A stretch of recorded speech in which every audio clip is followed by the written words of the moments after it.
Olá, tudo bem? Eu sou o Carlos Correia Santos, eu sou terapeuta multidimensional. E dentro das minhas formações e atuações está a psicanálise. Sim, eu sou psicanalista. Eu resolvi fazer esse vídeo para tratar de uma questão que gera muita confusão, muita inquietação, muita polêmica, que é a relação entre psicanálise e psicologia. Afinal, uma está dentro da outra, as duas são a mesma coisa. A psicanálise é uma abordagem da psicologia. Então eu espero trazer para você explicações muito simples para que você entenda que não são a mesma coisa. São duas questões, duas acepções diferentes.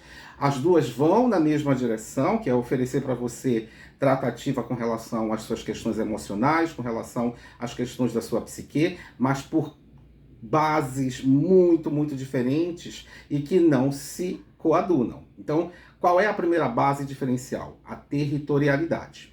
A psicologia vai considerar a existência de dois territórios na nossa psique: a consciência e a subconsciência, né?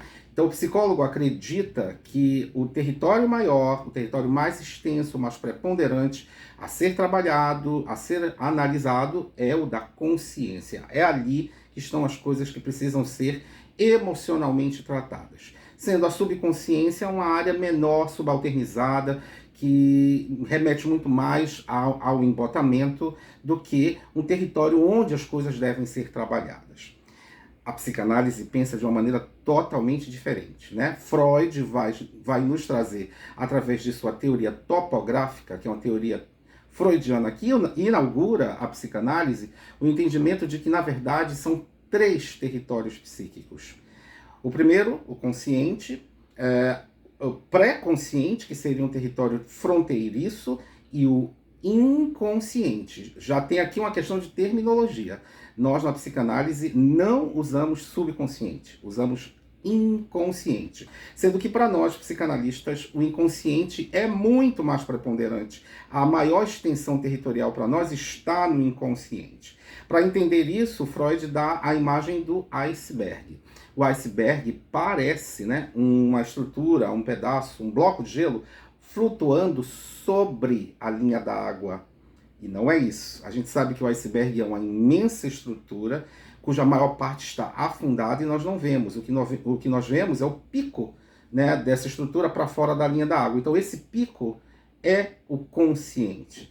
A linha da água é o pré-consciente, que é o território fronteiriço, né, para o qual coisas que vêm do nosso profundo psíquico boiam e ficam ali naquele consciente, mas a gente ainda, naquele pré-consciente, perdão, mas a gente ainda não entende claramente, a consciência não domina, e o inconsciente é toda a estrutura que está afundada, que nós não acessamos de imediato, que nós não dominamos por não termos ferramentas de acesso imediato, né?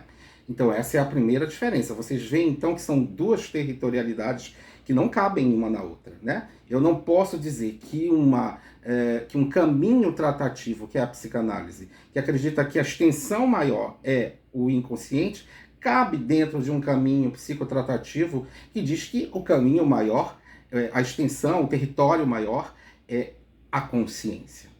A outra diferença é de temporalidade tratativa. A psicologia vai se preocupar muito mais com o seu hoje, com o seu agora, com o que está te acontecendo de desalinho emocional e psíquico neste momento. Não estou dizendo que o psicólogo não vai investigar as questões que vieram de outras épocas, mas o foco temporal tratativo do psicólogo é o tempo presente. O foco temporal tratativo do psicanalista é muito mais o ontem, o que aconteceu do ontem para cá na sua história de vida, né? Tanto que para nós existem jargões muito preciosos, como o que aconteceu na infância não fica na infância. A infância é um território que você pisa o resto da vida. Então nós temos um interesse de temporalidade tratativa muito voltado para o seu ontem, para ver o que foi te acontecendo ao longo do tempo, né? E um terceiro campo de entendimento diferencial é a formação. A formação de um psicólogo é através de um curso universitário de psicologia. A formação de um psicanalista é por meio do processo de transmissão da psicanálise, estruturado no que nós chamamos de tripé. O tripé é uma estrutura de formação que exige que você tenha uma imersão na teoria, ou seja, você vai passar um tempo bom estudando a teoria, 3 anos, 2 anos no máximo, menos do que isso, para formar, né, um psicanalista. É uma coisa que a gente já não acha recomendável. Capacitações, ok, depois que você se formou um psicanalista, ok, né? Então, o primeiro vértice do tripé é a teoria, o segundo vértice é a análise pessoal, ou seja, Sandor Ferenczi vai estabelecer isso na formação do psicanalista. O psicanalista, para se tornar psicanalista, precisa antes fazer psicanálise como paciente. Então tem um tempo de análise pessoal, e a supervisão é o terceiro vértice, que é você começar a atuar auxiliado por um psicanalista mais experiente que vai te ajudando a lidar e entender melhor com o fazer profissional. Então, esse é o tripé, né? Eu não preciso ser um psicólogo para me formar um psicanalista. Agora, eu preciso fazer uma formação sólida. Por onde, Carlos? Ok, existem vários cursos hoje, vários cursos inclusive online. Preste atenção, procure cursos sérios, de preferência aqueles que estiverem ligados à Sociedade Brasileira de Psicanálise. A Sociedade Brasileira de Psicanálise é uma instituição longeva, seríssima, e ela tem várias ramificações, né? Tem sessões locais, né? Eu, por exemplo, eu me formei pela Sociedade Brasileira de Psicanálise do Maranhão.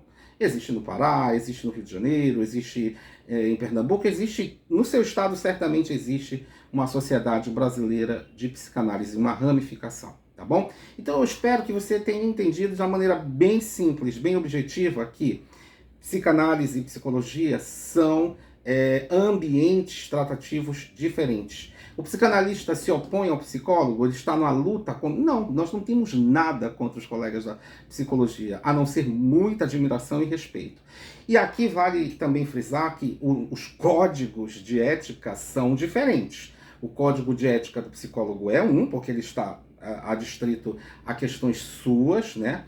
E o código de ética do psicanalista é outro. Então também não é correto cobrar procedimentos atitudinais similares entre um e outro, tá? Nossos códigos de ética são diferentes, mas todos nós, tanto psicólogos quanto psicanalistas, temos sólidos compromissos éticos. Isso deve ser observado também, tudo bem?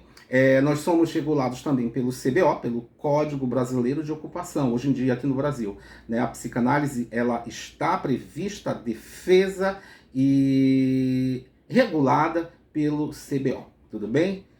Espero ter ajudado você. A gente se encontra por aí. Cuide de sua saúde emocional, cuide de sua saúde psíquica, escolhendo psicanálise ou psicologia, como você achar melhor.